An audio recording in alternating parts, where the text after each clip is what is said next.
Hello, friends. Suns fan here with Cinderin. We are on the A stream, Cinderin. It feels good to be promoted. We got promoted after loved our Slack. TriCast so much. Yeah. I was expecting to be on the F stream, which doesn't exist, aka out of the country. But yeah, we have a really hype matchup: VP versus IG. VP was doing extremely well, then they just got 2-0'd against T1, who's been struggling. Right. And IG has been crushing pretty much everybody. I think they've lost just one single game the entire group stage thus far. It seems like how to say? I think it's too early to say classic T1, but that also happened in their last major tournament that they played. They started day 1 0-4, and then day 2 they went 4-4. So perhaps T1 is just a team that's a little bit slow to warm up, whereas Virtus.pro tends to come in looking really hot and then over time slightly get figured out. But this was a little bit early for them. The last big tournament they played, VP were crushing the entire group stage pretty much. I think they finished in first place there. This time around, it is more challenging. And IG, one of the teams coming in that were unfortunately having COVID complications, you can't tell. They are playing super well. And one of the things that you would be concerned about with the whole quarantine situation, playing from their separate rooms, etc., would be if the communication breaks down. They seem to be very much on the same page when they play these games. I've been super impressed by them so far.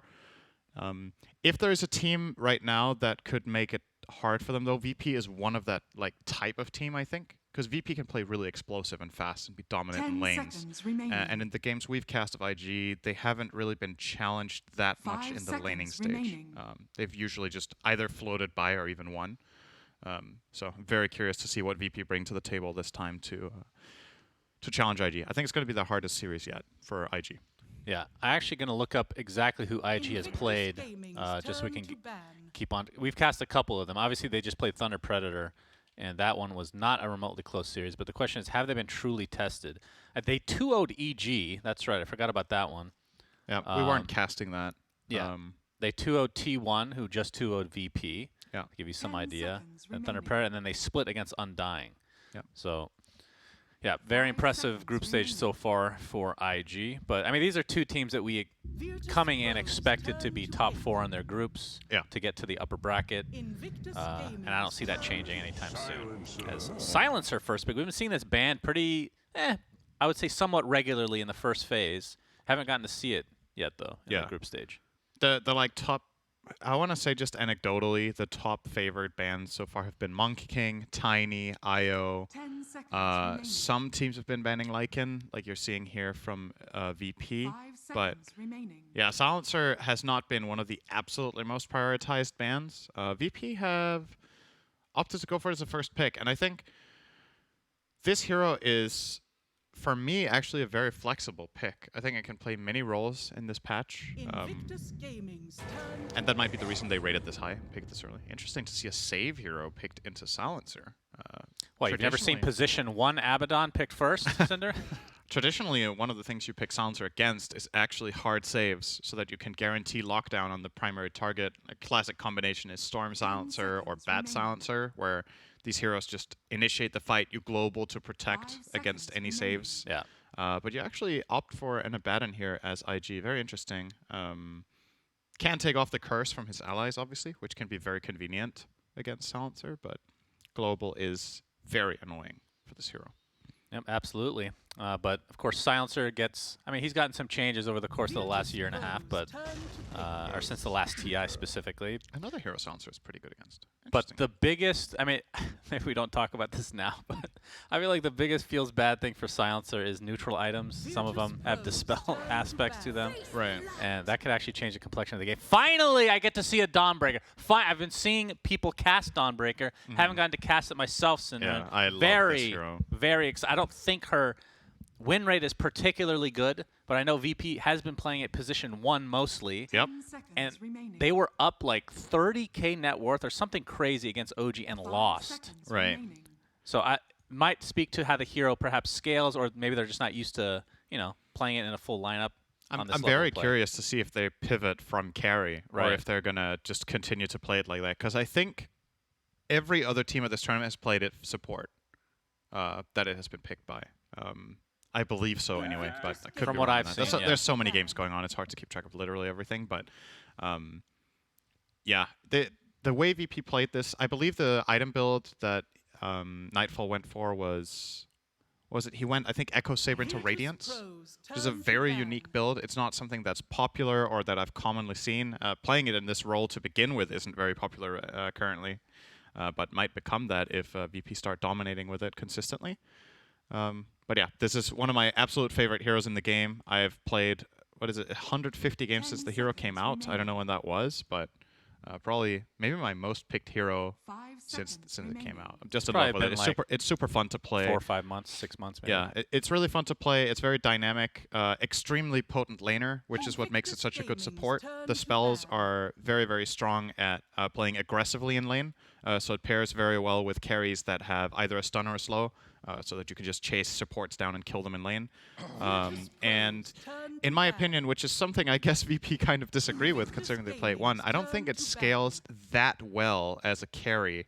Or rather, it is very dependent on team synergy in order to carry, because any mobile carry, any carry with BKB can often get away from the Starbreaker ability, which is the primary damage ability. Right, and I think based on what I've seen so far, they try to piggyback off of that early start, which, again, you're talking about how, just as a support, let's say, one of the best laners in the game, just because of her strength, is ridiculous. She's so tanky, she does so much damage.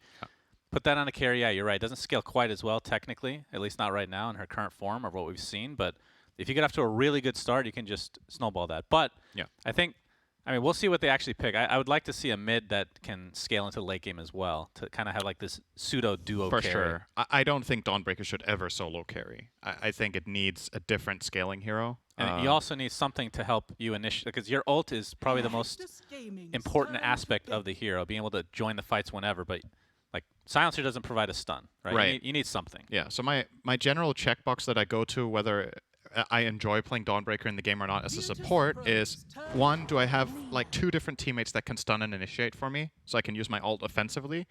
And 2, do I have a lane partner that wants to put pressure on something? If you're playing with a very defensive carry, it can work. Like, you can still bully the enemy team, but it feels like you're losing part of your potential as a hero by not dominating, but just breaking even for a greedy carry. Because if you're doing that, you could do that with a plethora of heroes. Like Bane is great for also playing with a defensive carry, because I think Bane depends less on just getting ahead in the lane to feel very useful. But yeah, that's a lot of talk about Dawn. Let's try to catch up on bans a little bit. Puck, Storm, and Lesh from VP, so banning 3 of Emo's mid heroes. He will go for his 4th very popular one here with the Lina, most likely mid. And Invictus Gaming are banning out Bounty Hunter, which VP have been playing a decent amount as one of the only teams, and then Invoker TA targeted bans against GPK in the mid lane. So they are assuming that this Silencer support, and this makes that seem ever the more likely with a Void Spirit pickup. Has a bit of a catch for Dawn. It's not the best, but it's good enough, especially if it goes Yules. Then you set up the Aether Remnant with Solar Guardian, yeah, sure. It's completely fine. What about in terms of like the late game with this hero? Is that enough of a pseudo carry? Invictus Gaming. I think it could be. I mean, this lineup really right like now this is pick. ultra aggressive overall. That is a great Clockwork pick for many reasons. First of all, great hero against Shaker. Prevents him from, if you ever find Shaker in the backlines and you lock him in, his fight is really tough to play. You're playing it into Lina, who also doesn't like when heroes get up close and personal, and you're playing it with Silencer. So when you engage, you can prevent those counterplays that a Baton could do against your Clockwork, and then you can Solar Guardian. I actually think this is an awesome pick. Perhaps the best possible pick they could have got in this position. So I'm really digging that one. Got a Morphling for IG. So they have Morph Shaker. Don't know if we need to explain that one. It's pretty busted when Morph gets Ags. I mean, I'm trying to remember. What, TI9, did that even have... Was yes, that even a thing? I think so. Man, it's so long ago. It is so long ago, yeah. Maybe it wasn't there yet. Well, just in case some people don't know, obviously Morphling can, with Aghanim Scepter, can become one of the heroes on his own team, with just the basic abilities, of course. Yeah. Now, it's been nerfed many times and then not picked at all, but then it was slightly buffed, I believe, recently from the Earthshaker side. Yes. Which I'm trying to remember what that was. It was like the Enchant Totem. What was it, like the cast point or the speed? I think it's also the air time when you're flying was reduced, which is really good for Morph as well. Yeah. So basically the idea is, because Shaker has Enchant Totem that gives a huge bonus attack damage, on one attack. Morphling can turn into him, use that, then turn back into Morphling and hit with all of Morphling's base damage, which is super high. So makes for an incredible attack, especially if you end up getting a critical strike item as well. You can just literally one-shot supports. And not only that, you have the Fissure, which is considered by many to be one of the best spells in the game, like just base spell. It's so good. It's a line stun that creates terrain, which is very unique. The only other things that create terrain are, is it Mars Arena? What else does that? I mean, dependable. I don't even know if you would call that terrain, but it's a very unique ability. Yeah, very unique. And obviously gives him extra mobility because Ags Earthshaker allows you to enchant Totem As a jump, all over the place. Yep. Basically a pseudo blink. So Nature's Prophet as the final pick for VP. I'm digging the game approach here of playing aggressive, right? It's what we talked about. They're gonna try to play IG early game and just get ahead. Nature's Prophet, one of the really good heroes for snowballing if you win your lanes. And I would say Nature's Prophet is a pretty good. I'm assuming he's position 3 here. That's a lane, an offlaner that Abaddon doesn't like facing. It's too much damage. Like you can't. Abaddon likes to either protect his carry, okay, let's try that again. Abaddon likes to protect his carry a lot of the time by being in front with Aphotic Shield on and just bullying the offlaner away. You can't do that to Nature's Prophet Clockwork. They're gonna beat you way too hard. So kind of forcing Abaddon to maybe play a little more defensive approach in the safe lane. If you're playing defensive Abaddon Morph, it doesn't sound that strong. Like that's kind of a weak lane. So VP could build themselves an advantage there. So likely looking for an off lane here as the final pick, right, for IG. Yes. Although they've banned some themselves in the Darkseer Beastmaster. Let's see what they end up with here. Right. Oh, Timbersaw. Okay. Oh, that's good. Anti-tree against Nature's Prophet. Big time right there. It eats Dawnbreaker alive as well. Yeah, any strength hero will absolutely decimate, especially the super high strength gain of Dawnbreaker in general. Yep. Like, she doesn't even need to go strength items, and she's super tanky. Because when she first got released, her win rate was atrocious, and the way to buff her was basically the stacking. She got a lot of stats in one patch. I think she got, what was it? She got strength, base, damage, and was it armor too in the same patch, and move speed? It was like almost all the base stats got increased. Her win rate was real bad. It was like 35%, and then it went to 55 after a week with all the buffs or sounds something. About right. So and then it got nerfed a little bit again. I will say though, I think looking at these drafts, Virtus.pro should have an early advantage if they play the lanes very well. Come late game, I really like IG. It's hard to go against Morph Shaker and Lina as a late game team. But the wild card in all of this for me is actually Silencer. I think Last Word's incredible this game. It's really good for breaking the Shaker combo. It's really good for breaking Morphling's combo, where he turns into Shaker. It's a good skill against Timbersaw, who's also a very spell combo-based hero. And then you have Global on top of all of it. So really look out for Kingslayer to have a major impact here from that position 5. Everything else kind of speaks for itself, right?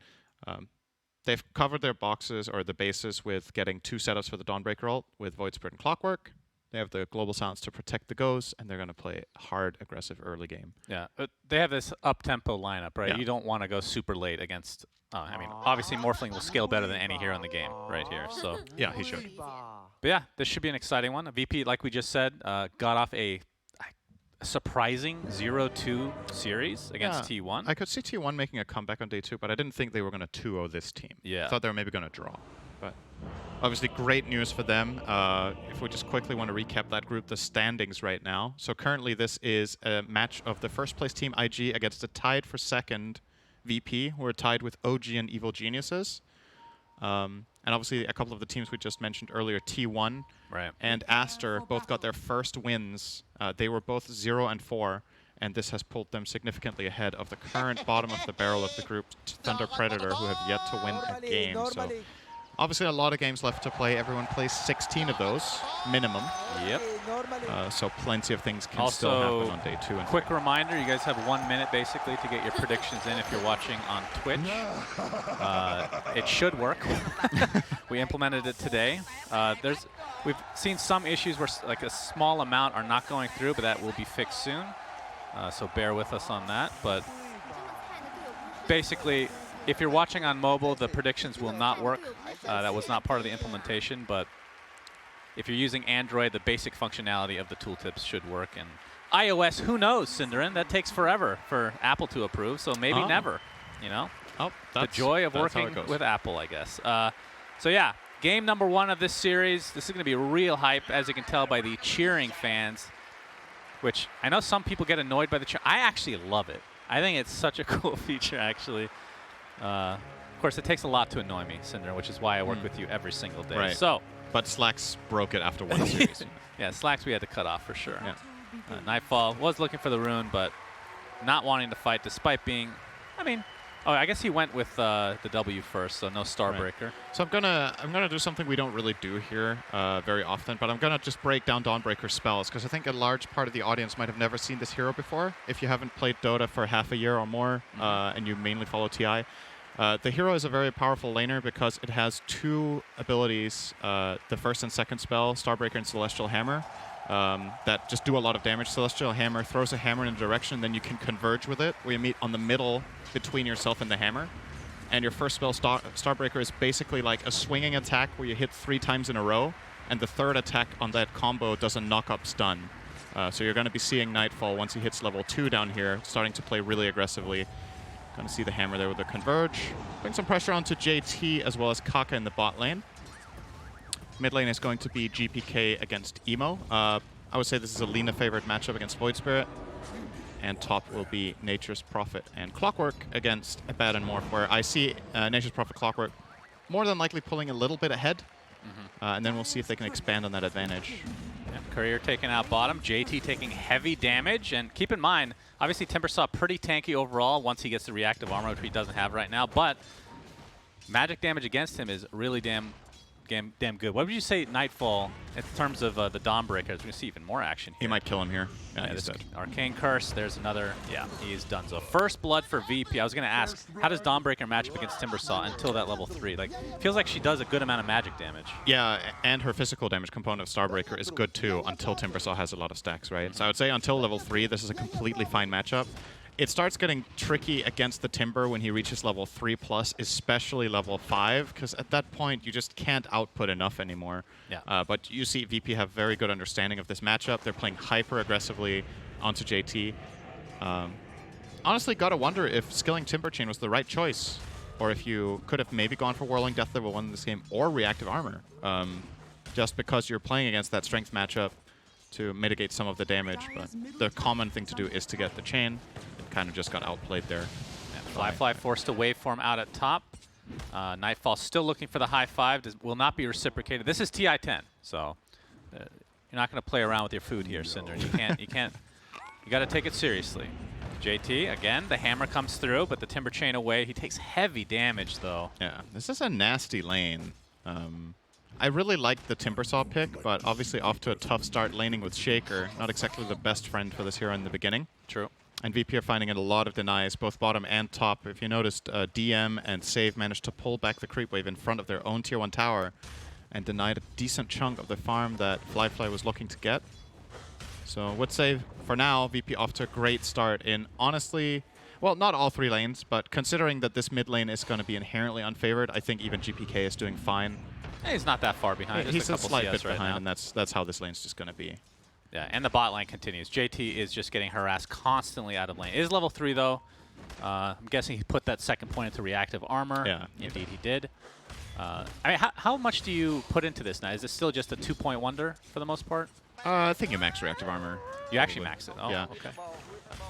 Okay. Oh, boy. Hammer and the Starbreaker, not quite enough. Close call. Indeed. Now, does each proc of the Starbreaker, does that activate reactive armor? I think it does. So that should be 3 stacks for each time you connect completely, right? Yeah, it should give a stack on each swing, because it just procs your regular attack animation with bonus damage and with orb effects. So that it should work like that. Yeah, I mean, maybe you can get away with playing 3 points in reactive armor instead of 4, but I do think you want more than 2, because if you play, let's say, a 0-4-2 build here on Timber, I think you're exposing yourself to getting killed if you get silenced. If you have more points in the armor, you're pretty safe. Something we actually didn't mention is the lineup from VP. Maybe you mentioned I wasn't listening, which would be par for the course here for our casting. I actually love the idea behind it as Kaka. All right. Nice fissure blocking off Kingslayer. We'll just walk it off here. They have so much global potential, right? That's true. You have Void Spirit, who's super mobile. You have Clockwork with a really long-range initiation. You have Nature's Prophet, who can globally teleport anywhere. Same with Solar Guardian from Dawnbreaker. He's going to see the sacrifice on the creeps here. Very true. And then Global Silence. It's actually a really cool lineup. Yep. In theory. We'll see how it works. I think VP's lineup thrives for a long time in this game as long as they get to start the fight. Because they can just connect almost everyone anywhere. At least the key parts. Like Silencer, like you said, having Global Silence. Maybe he's not there in the play, but he can contribute his primary part. Nice Remnant mid. Going to turn that into a play here, but immediate rotation from Ollie should keep Emo just fine here. They over-TP'd a little bit there. A little bit. Bringing both Shaker and Abaddon. I think that's why Save is saying well played. Like, VP are very happy with this rotation being forced. And guess who's suffering from that? It's good old JT taking another beating bottom lane. Yeah, but he's living on the edge. I mean, that's kind of what you got to do in these high aggro lanes, as the Timber saw. Starbreaker only hits a couple there, but... Uh-oh, Arcane Curse, another hammer. Oh, the big wand, though. Yeah. Curse is ticking him down ever so slightly. Dead. And yes, he's going to die in the face of Kaka. Sadly, Kaka will not get experience. If that was a thing, that would change the meta completely. Imagine. If what, sorry? If your teammate gave you experience by dying. Oh. It's a great comeback mechanic. Yeah, I learned a lot from watching you get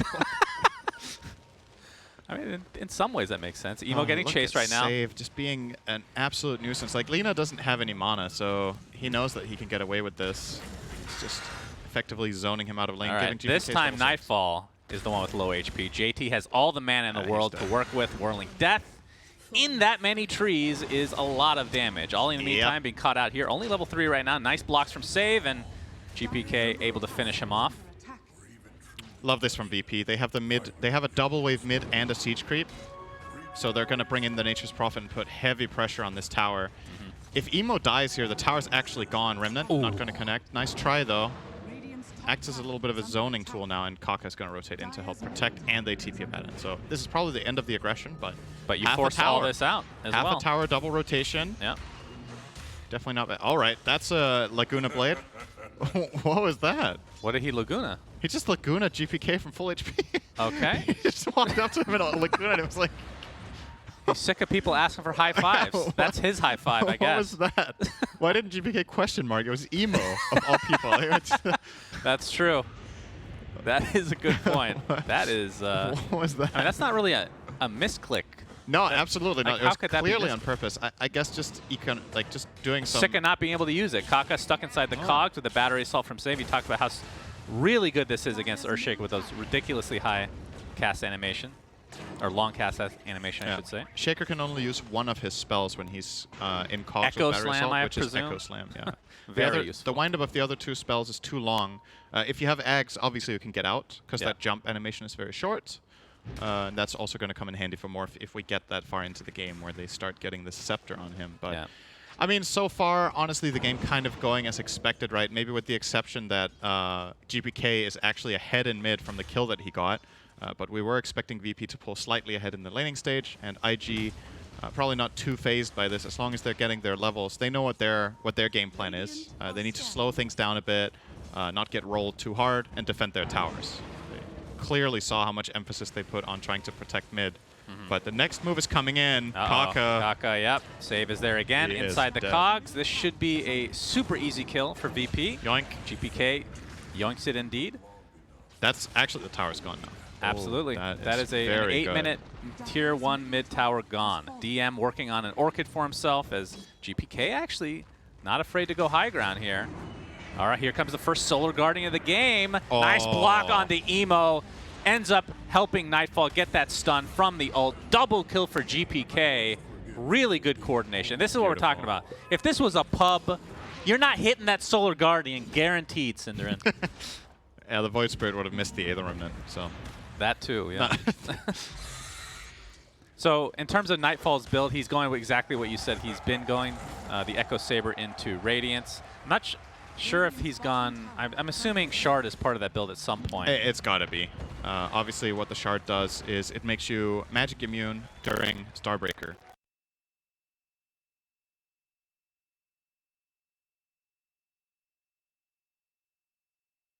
Lane.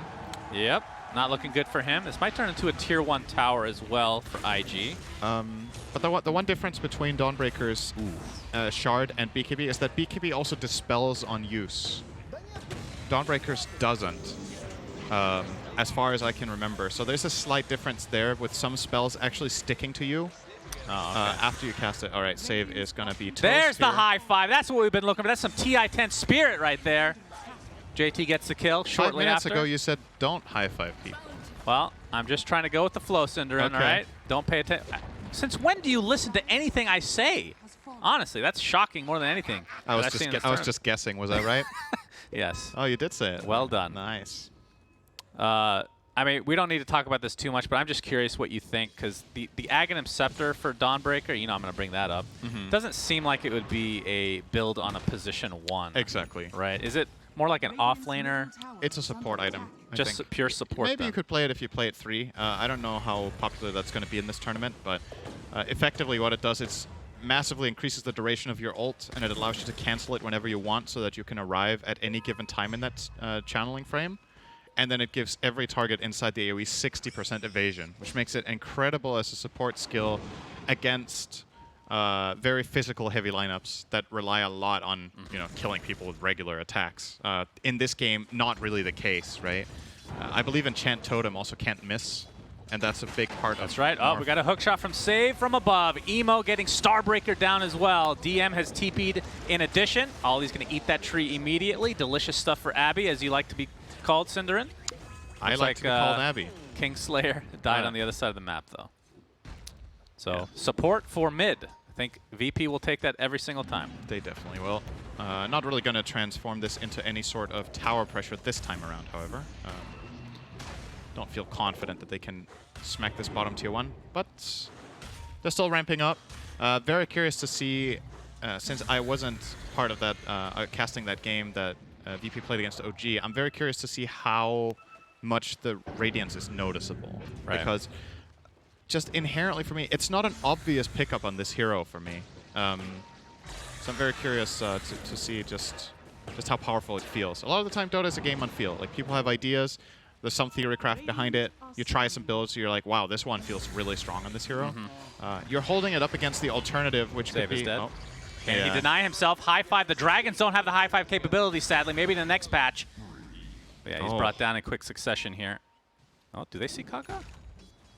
Do they want see Kaka? Fly. Yeah, that's who they want. There's the Orchid reveal. Starbreaker after the Solar Guardian. He's getting the attribute shift off, but not enough HP in the world's going to save from that. DM gets credit for that bad boy. And now Kaka on the run. Huge kill for VP. They seem to be getting these trades, I guess you can call them trades, across the map, and they're very favorable in pretty much every scenario so far.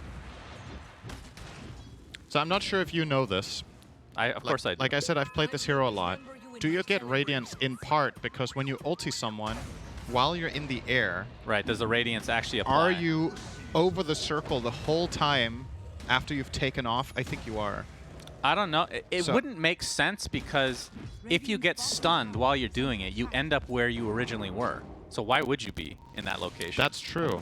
So I would actually say no, but I could be wrong. But Dota is not a game of logic. It's a game of bugs and irregularities. So That's true. Fly getting harassed out. Don't think they have enough damage to actually take him out this time, as he has the Falcon Blade going towards a Manta style next. But, I mean, the Radiance just in general, when you put it on a really tanky hero, that used to be the thing, right? Right.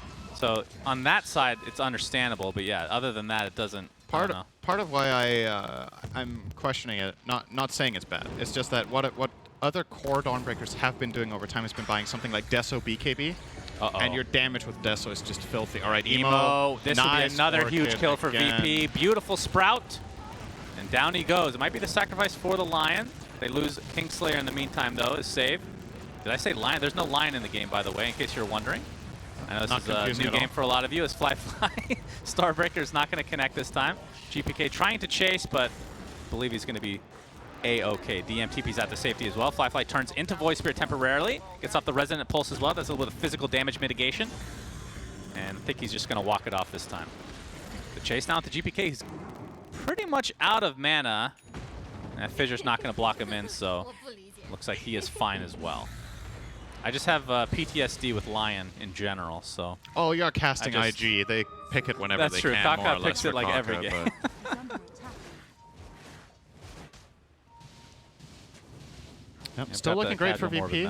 They aren't really gaining much in terms of the gold, though. They're not like extending their lead. They're playing aggressive. They have a very strong grip on the map, but IG are still finding theirs. So still, for all intents and purposes, a pretty even game right now. I'm looking for that moment where VP take a commanding position in the later portions of this mid game. Right, there's the smoke. IG would have seen both GPK and Kingslayer walk past the ward up to the high ground and smoke. Actually, they saw the smoke entirely. They had a ward there as well. So this cannot come as a surprise to them that this move is coming, unless they were not paying attention. Actually, Flyfly's not acting like he's in danger.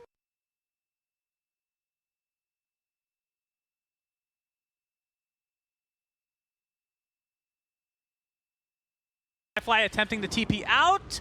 Astral Spirit is not going to be there near in time.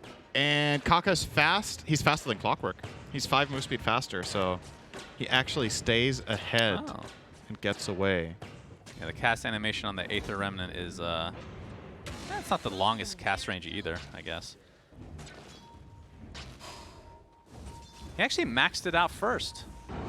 So not looking to farm at all with, I mean, is that actually normal these days? I guess if you get the fast Yules, it makes a lot of sense. It's not that normal. I think the reason he opted for it is just, again, VP's ability, like you talked about, to connect on each other's plays. It's a really good setup spell for Dawnbreaker, Clock, and Nature's Prophet. So for kills, it does a lot of damage. They're going to find Shaker here. Yep, Aether Remnant connects. DM in the sideline. TP from Ollie. Gets off the Aphotic Shield and a heal. Looks like he's perfectly fine. Not even close to being toasted. And he buys his toasted. Blink Dagger, so they could try... Oh, Solar Guardian with a Global Silence. In addition, there's no attribute shift to come. Very, very squishy Flyfly. Drops to the deck. JT in the meantime, Starbreaker's not going to end up proccing on the stun aspect of that. So he's going to be more than okay. And right now, Nightfall is top of the charts in net worth. So well, the game against OG, he had, I want to say it was like 9-0 or something to start the game. And so he did better than that. I mean, he has 8 assists, I guess. That's kind of insane, actually. He has got none of the kills. Yeah, That's but not he's ideal. Still quite farmed indeed. Aether Remnant again, pretty much out of mana. There comes the Orchid from DM as well. JT gets a Aphotic Shield onto the high ground. That Fissure actually plucks him up there. And that's going to be a turnaround kill onto save instead. Full team rotation here from IG. Oh, ooh, that's unfortunate from Ollie. Converging Hammer, or Returning Hammer, actually ends up proccing the Borrow Time. Wow, I couldn't remember the name of the ability. I'm getting old. But just say ult. It's boring, Shannon. Abby ult. You got it. Yeah, okay. I'm definitely try to make it as short as possible. Abby ult. Yeah. As short as possible would be calling it BT, but nobody calls it that. But nobody calls him Abby either. So actually, Abby BT. That's as many syllables as ult. So don't go there. I don't know. Yeah, GPK has his Yules going for the Aghanim Scepter, so that's going to provide him 2 charges of Resonant Pulse, along with the Silence aspect to it. So not too crazy of a build, pretty expected overall. So they're going to have a lot of Silence. They have Global Silence, they have Orchid, they're going to have Ags on Void Spirit.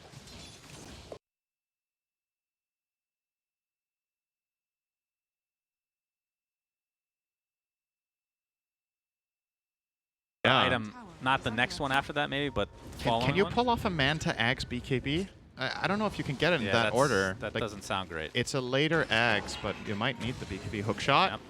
Ollie does have BT right now. It's going to pop of its own accord. And he's just going to get chased down to oblivion. Sprout, they have actually so much control on this team. Sprout, they got Cogs. Very cool lineup from VP. I'm actually liking it the more I see it come together. I feel like when Laguna Blade used by Emo. Looks like Morphley's going to finish off Kingslayer in the meantime. GPK, though, looking to take out Emo in turn. Astral Step is enough. And now there's more coming. Solar Guardian, Flyfly. Oh, nice. It turns into the Void Spirit temporarily and just walks away. Nice heads-up play from Flyfly there. Very good. Turns into Void Spirit, gets the Dissimulate, and dodges the ult from Nightfall. Very well done. I mean, the power spike for VP is this Radiance, and Nightfall's not too far away from it. That's when you want to fight. Ooh, he did got get the it off attribute in shift time. off, though. As long as Ollie's in the vicinity, he should be fine overall. Ooh, all right. Nice force staff from Save. He's going. Ooh, are we seeing Save go for an Aghanim Scepter? Oh, man. It's good. Overclock. It's very good. Clockwork is awesome. I think this is one of my own favorite builds as well, is Force Staff into Ags. It just feels so good to get Force Staff first. It gives you many potential plays. You can hookshot in, set something up, Force Staff out. You have a secondary way of engaging with your spells when your ult is on cooldown. You can save allies. Just a really, really feels good item on the hero. And if you think about it, a lot of the position 4 heroes that have some sort of mobility and hard engage will often buy Blink Dagger, but Clockwork doesn't need that because he has a built-in quote-unquote Blink in his ult, right? So that means you can get that secondary item that a lot of the Force get after Dagger, which is the Force Staff. You see Shaker doing exactly that this game. Dagger into Force is on the menu for Kakai. Might look for an Echo here. No. They need a little bit more backup to go for that kill on the Void Spirit, but knowing that Global Silence was down, they could have thought about it at least. Haven't talked so much about JT lately. He's actually recovered really well, right? Like, he had a very, very bad start in the lane. He got killed twice. Since then, he's 5-2. Has the Yules now. Technically, since then, he's 5-0. That's true. Be technically correct here. Yeah, I like technically correct is the best kind of correction. It's always, so you've said. I will always appreciate when you're technically correct. Fair enough. It happens very rarely, so I cherish every moment that you say something correct. So Very well I'll done. take that as a compliment. Very well somehow. done. That is not a compliment. I'll pretend. Also not technically a compliment. Okay. Not at all. Appreciate that. He has the Yules completed, and he is heading toward a Lotus Orb. So 2 ways of dealing with all of these pesky silences that VP are bringing to the table, and that is going to make a pretty big difference. BKB on Lina is also completed, 9 seconds. So plenty of options now. IG are kind of hitting that momentum in the game that they were delaying for. This is when I think their lineup for the first time can be considered favored in a type of fights, because they have these defensive tools against the Silencer on every core. Lina has it, Timber has it, Morph has the Manta. Abaddon actually queuing up an Axe, kind of ambitious. I think he should buy Lotus Orb as well, personally. He knows he's going to get the Philosopher's Stone, so he'll get the Axe, no He's problem. going to get silenced, though, right? I feel like Lotus Orb is just such a stable choice. Will he get silenced? There's too many people to silence him. Global silence, Yeah, dude. but you'll get one. I mean, there's just one silence. They're not going to put anything else on him. They have to put everything else on Morphling, on That's a pretty Lina, good one, on Timber. though. Just aphotic shield yourself somehow. Get the silence. You get a flicker, and then you aphotic shield yourself, and you're fine. Yeah, true. Just get a flicker forehead. Sometimes you just know. Yeah, that's you true. got that feeling, got that Dota feeling, Cinder. Yeah. You're just gonna drop in the jungle. Yeah. Name dropping your own song. I like it. Cinder, it was supposed to be. Don't forget to get our autographs. GPK on his way to an Ags, like we talked about. I mean, is there something that they're waiting for? Because I thought that the Radiance would be kind of the go time for VP. Yeah, again, this maybe is, to the BKB. I'm looking for it to see, because again, justifying this over Adesso for me, I really wanted to see how he fights with this item before BKB, right? Because if not, you could go Desso into BKB and have that insane single target damage. But maybe they favor just these longer drawn-out fights, and again, the synergy with Solar Guardian, which I'm curious to see how it works. But you're right. I would have expected the Radiance to be a go time, but not the case. They're going to lose mid-tower as well. Lina going to grab that. So for the first time in the game, yes, IG are almost ahead on gold. Okay. It's very close. I was going to say they got ahead, but they didn't. But it was very close. Yeah, I mean, if we're just taking a snapshot of this game at this stage, I would say IG has the advantage going forward, just because of what we talked about. I like earlier their in the chances right now, for sure. 54% apparently. So a bit of a wild card in games like this when it goes late. Nature's Prophet is always one of those heroes that just sometimes has. He has the potential to become a carry, right? He's got a shard. And we've been talking about Void Spirit and Dawnbreaker, what damage they have. Nature's Prophet is going carry build here. DM is going Orchid BKB into Silver Edge. He's going to pack a punch as well. Oh, so the courier! Oh, he only got one attack off with those giant, hideous freaking tree ants. Jesus. If you had to... Okay, what animal do these tree ants look like the most to you? If you consider their attack animation as well. Oh, we're going to have to hold that thought, Cinder. Very important thought. Don't get me wrong. Save. Oh, the hook shot onto the neutrals. Into the arms of JT. Hello. The high five is not reciprocated. Man, Save has been farming high fives all game, and when he finally just gets right next to someone, he doesn't do it. He definitely panicked there that's for BM. sure. Nightfall, uh-oh, he's going to be completely surrounded here. And this is going to be an easy peasy kill for IG. Laguna Blade is expended, but not the longest cooldown, as you can see. Yeah. IG should be feeling very comfortable right now. Maybe they could even open up on Roche. 50 seconds on Dawn. They might think there's no buyback because he's showing the Mithril Hammer in his inventory. If they saw that when they killed him, a lot of the time that could be a hint that buyback. I'm not listening. I just need to know what animal you're talking about. It's actually bothering me. All right, what? No, Nothing. I Nothing reminds me of anything with this thing. Like they have this Sidewinder attack. Yeah, the way they swing their arms. Yeah. That's like a gorilla or something. Yes, I was gonna say it's like it's exactly right. But they don't look like gorillas. No, but they move like them. Reminds me. Yeah. Oh. All right, so I'm not crazy. We're both crazy together. That's perfect. It's not just me. That's great to hear. You know, we're gonna wake up one day and realize that our entire lives are just a dream. It's a simulation. We're actually in straitjackets right now. Oh, you and Anders would go great together. You should definitely start casting CSGO with him. No, I don't like that game. Oh. Oh, sorry. I'm at TI-10. Valve makes that game. My apologies. I won't say that again. We love well, Artifact. I liked 1.6 in Source, so, you know. That's true. 2 out of 3 ain't bad. DM does have the BKB now. And let's see how the item progression. We do have the Ags officially picked up for GPK. Right. All right. Yeah, looks like this is going to be an easy kill on the Kaka. Not able to get off any spells. GPK with the Yules. And the surround onto JT. Another silence thanks to GPK's Ags. Yules takes that off. But they I would imagine they have enough damage here to take him out. As Ollie so tanky. is in the sideline here with Aphotic Shield and Miscoils galore. Continuing to try to heal up JT, and he does just that. Now reinforcements have arrived. Emo pops the BKB a little bit prematurely. The LSA completely misses. But the big Echo Slam comes in. That's going to be 1. Make it 2.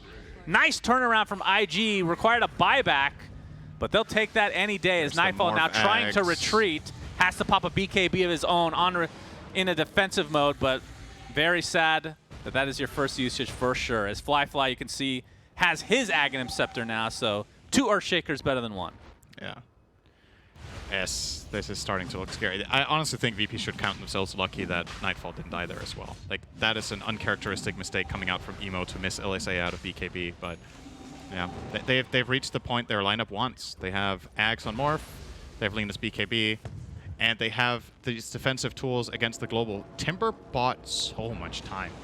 He Lotused the first silence, then he Yules the global, then he got Aphotic Shielded twice, and is just inherently a tanky hero. VP are really struggling with dealing with this guy. The replay here, the unkillable JT. Quite the turn of events here, Cinder, and the flip-flop, if you will, considering the beginning of the game where he was dying left and right. How far off this is. Oh, okay, that's very close. I don't know if it's better or worse if it's far off. Yeah, but the Echo Slam secured the fight for them, for sure. Nice from Kaka there, coming through. All right. Oh, Titan Sliver picked up, by the way. That is one of the best items, neutral items to get for a Morphling, for sure. JT level 20 now, like you said, the Lotus Orb. And wait, how does this Titan Sliver interact with him turning into Shaker? That's actually really noticeable, right? Or you mean the damage aspect? Oh. Looks like this is going to be another easy one for IG. Yeah, I'm not sure, actually. I'm assuming it works. Why wouldn't it? Whoa! All right, that's a buyback to try to defend the potential Roche, but IG weren't really going for it. Maybe they were thinking it, and VP knew that, and that's the counter to them thinking it. Truly is a simulation, huh? Yeah. Oh, look at the Shakers walk next to each other and hammer on the totem. Very nice. Very nice. A little bit of a very glad that it copies What the animal cosmetics. is Shaker? That's a gorilla too. Okay, so so it's a bunch of mini gorillas on VP and then 2 on IG. 2 big ones. 2 big ones, yeah. The alpha gorillas. Well, Nature's Prophet gets 2 medium ones and then a bunch of babies, right? Yeah. So we'll see who's stronger. Apes together strong. Yep. Kaka and Fly. Well, they are strong, but they're not looking for a fight, so. No, not yet. I mean, what's the power spike for IG in this game? I mean, obviously the momentum is definitely on their side right now, but yeah, is there something that takes them to the next level? The BKB would be really good for Fly, obviously. What is Emo working on? Is he actually going for Silver Edge? Or is he just stopping up he the is. Shadow Blade? It's just really... I feel like the mid-lane item builds right now are very standardized. The optional thing seems to be whether people go Yules or not, but I think every player just goes BKB into Silver Edge lately. I feel like I see it every game. And it's very powerful, so it's completely fair. Look at the hero damage difference. It's actually pretty, like, relatively even on VP side of the league. That's actually pretty surprising, I have to say. But Nightfall, like you said, the Radiance has not really Haven't really done felt much. it. Yeah. And now that he bought BKB, now he's Ooh. getting Shard. I'm sorry, go over those talents again. I have to interrupt you. Luminosity talents. Are those actually, is that actually the play? I assume that these were actually never taken. Am I an idiot? Well, don't answer that part. I know what your answer is. Yes. Okay. And yes.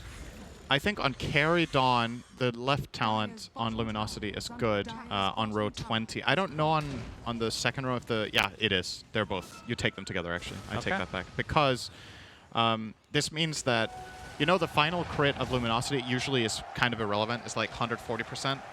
But when you take that crit talent for 180%, and then you also get the -1 attack, it's like a huge increase in damage, right? It goes from 4 hits to 3. That means every third hit is a guaranteed crit for extra damage. He has the Radiance for the flat damage, which once again we can compare to other damage items that were alternatives. But it is very strong. Ooh, hook shot just misses for save. All right, that's pretty cool though. Glad to see that there's other ways to build the Dawnbreaker. Yep. And she did go Shard, so we'll be getting the magic immunity during Starbreaker.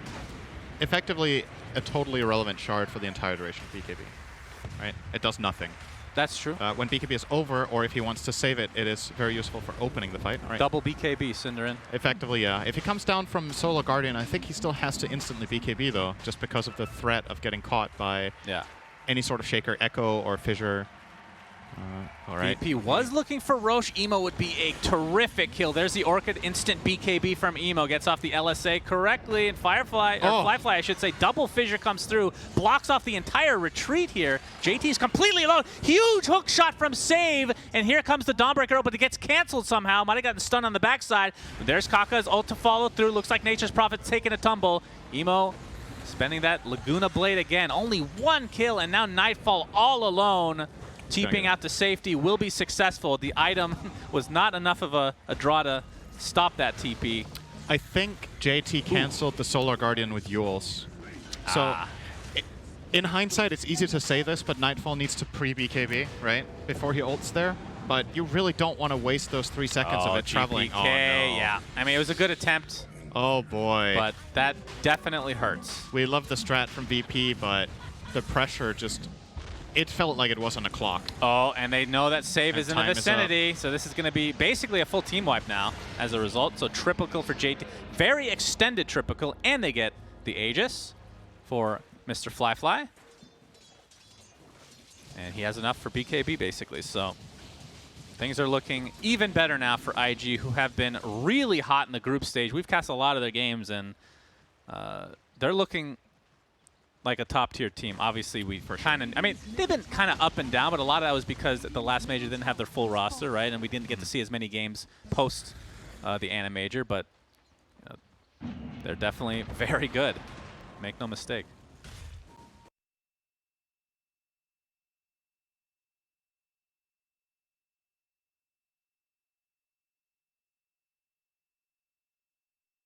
Yeah. So China off to a very, very strong group stage. A lot of players, or a lot of people predicted that this could be a very strong year for China with multiple top 4 finishes, and so far the power rankings would show that based on the groups. Yep, no doubt. I mean, this would be the year. I mean, they've had a bit of a drought in terms of winning TI. Yeah, the last TI if they secured like all top 4 Chinese teams or something like that. That would be the first time ever, right? Yeah, for sure. We've had one all-Chinese final, which was in 2014. TI4, yeah. TI6, China won the last time, so that's 4 TIs ago. Don't bring that one up, thank you. Okay. Second place at that TI was obviously some very bitter memories for you. That's right. So I'll bring them up at any turn I have. I like how JT continues to drop his items on the ground to try to entice the cancel the TP. Question is, what item is it? If it's the Boots of Travel, then perhaps that would be worth it, honestly. But I'm pretty sure it's just a Soul Ring. Yeah. Ice Ice Ice would drop his entire inventory. No doubt, yeah. Yeah. Force that from save. Gets away, but yeah, the writing on the wall here is really VP are running out of time. They kind of have, and the Morph Shaker are just kings of the jungle here. I mean, I know this... Is it the gorilla that's the king of the jungle among the monkeys? King of the jungle is the lion. Yes, okay, but among the monkeys, is it considered the king of the monkeys? I don't know. Why don't you know this? It's the... What you is always the name? know There's random irrelevant the... shit. Oh, what is that name, actually? It's the Silverback gorilla, I believe. Yes. Is the king of the gorillas. Okay. Yeah, for sure. Definitely knew that one. Oh, hook shot. JT is in the opposing base right now. Okay. Exploring. First fissure, second fissure. He wants the high five. They can't do anything. He takes basically no damage. Fly comes into their base as well and deletes Kingslayer from the map. Does have buyback, though. And this is where the Morphling Earthshaker combo gets Oh my god, just that one disgusting. attack on the tower. It's so dirty. Yeah. He hits for 1,500. Let's see. Oh, might be going for GPK instead. Gets the Yules up, but here comes the Enchant Totem. Oh, the nice silence from the buyback here. They just don't have the damage chance. Yeah. They can't kill anyone anymore. And the fact that JT has the shard, so you can flamethrower buildings, that allows you to not only frontline, but actually do some damage. There's the Echo Slam to come in. Nice Force Staff. Nightfall pops the BKB. DM stuck inside his own Sprout, just getting flamed down by JT. Pops that BKB, but looks like he's just going to fall to the casual right-click. Solar Guardian is there to try to heal Kingslayer, but that ends up being a dieback for him as Nightfall gets Yules in the meantime, completely surrounded. IG fear nothing right now. They buy back onto the Earthshaker, but yeah, the Kingslayer, or Nightfall, I should say, on the Dawnbreaker takes a tumble, and this is looking like the end of game one, potentially. JT, after that start, is unkillable. Actually, Mango Deluxe here for JT. Delicious. They just buy. They can't do anything. I guess they're farming high fives. That's cool. That's definitely one of the challenges you need to... Oh, it goes Is that for a the little most bit of successive high fives in TI history? It might be. It goes for a little bit of a dip there in the fountain of youth. Oh, man. How many mangoes did he buy? It was quite a few. I mean, he filled up his entire mana pool, so... Right, I think that is the record for consumption of mangoes per second. Yeah, he didn't only eat a lot of them, he ate them really fast. Yeah. I guess his...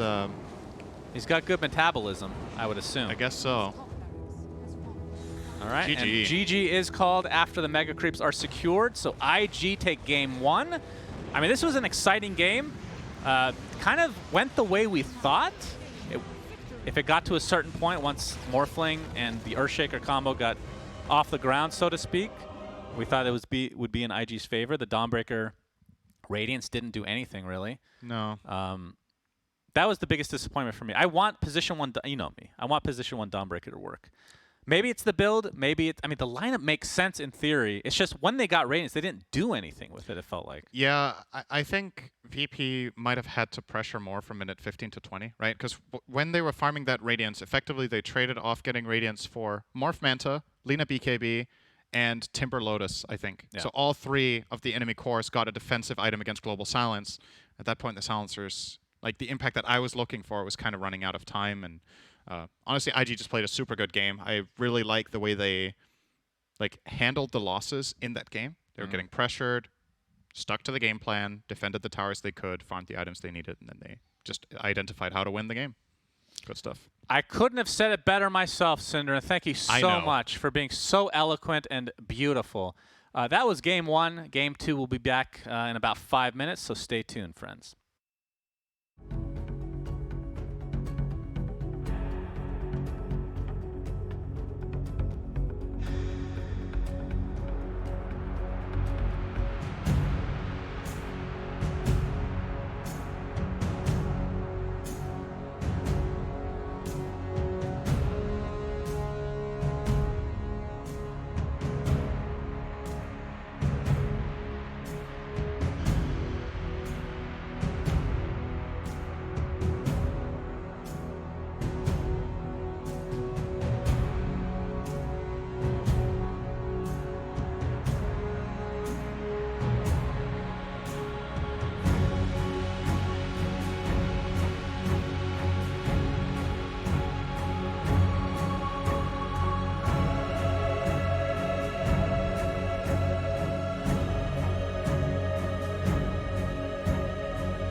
Hello, we're back. Why do you? First of all, there's two things that we know. All right, let's start this over. Okay. This is the group stage. Redo the intro. Things can go wrong. Hello. Two things that we know, Cinderin. You laugh every time I do an intro for some reason. This wire refuses to stay behind me no matter what I do. It's like I have an I don't know what it is. You're supposed to do this. It just doesn't stay. Okay? Game 2 is coming up between VP and IG. Game 1 was IG in a landslide after the 30-minute mark. Yeah. Are you Arguably even after the 25, right? Or 20 almost. VP didn't want to Sure, fight. if you want to be technical about it, by all means. Technically correct is good. It is very good. Yeah, I keep hearing that somewhere. 22 minutes. I can't picture VP. It's you know what? For God's sake, VP. Do you think VP will lose 4 games in a row? Yeah. I think that is definitely Really? possible. Yeah. Not because they're like on tilt or whatever, but they're playing against arguably a formidable team here right now. IG are now 8-1. I think VP are 5-4. The series against T1, I think, is the one where we would have expected them to at least take 1 game, but IG are looking super strong. I do think if VP end up losing 4 games in a row here, it's not the end of the world. They can still recover and still get an upper bracket spot, but they're probably not going to finish the group on top. And I also don't think that's arguably, based on what we've seen so far, where they belong. But top 4 is definitely within reach. Yep. So, I mean, so far the group stage has been all Chinese teams for the most part. Sorry. This is the most unprofessional intro we've ever done.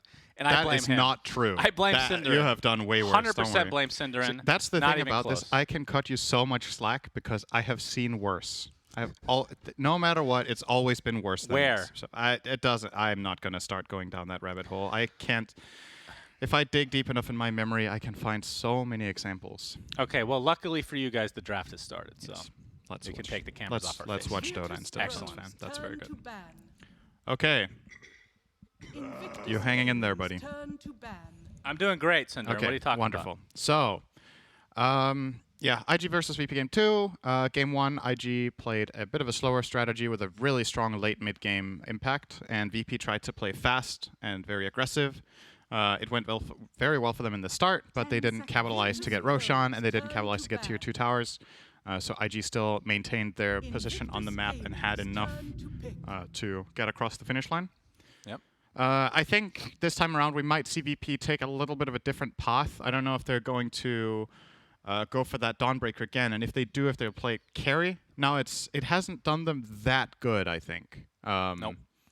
10 seconds. It's not like the hero looks terrible, but I think if he wants to play carry, I would like to see a slightly different 5 item build, and I would like to see the seconds team play slightly differently as a whole, like play even faster probably, which is almost impossible in terms of draft. Like the heroes that they had that game were super aggressive and very quick. Since that didn't work, either you double down and do it again and play better, or you take a slightly slower approach with more of a traditional carry for Nightfall. Obviously, very renowned for example, his Phantom Lancer, which he plays exceptionally well. Not a favorite hero in this tournament at all so far, though. But there is good old Elder. Yeah, so bans are the same other than Silencer, and that means Elder Titan is available.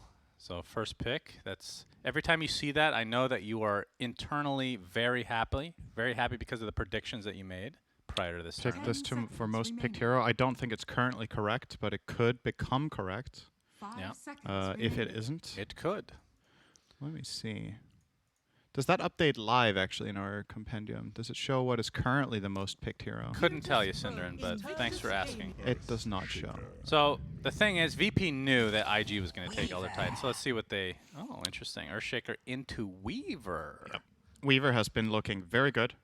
Teams have been playing it 4, largely. Probably not going to be the case together with Shaker, but you can even play Weaver 5. You can play 3, 10 seconds 1. remaining.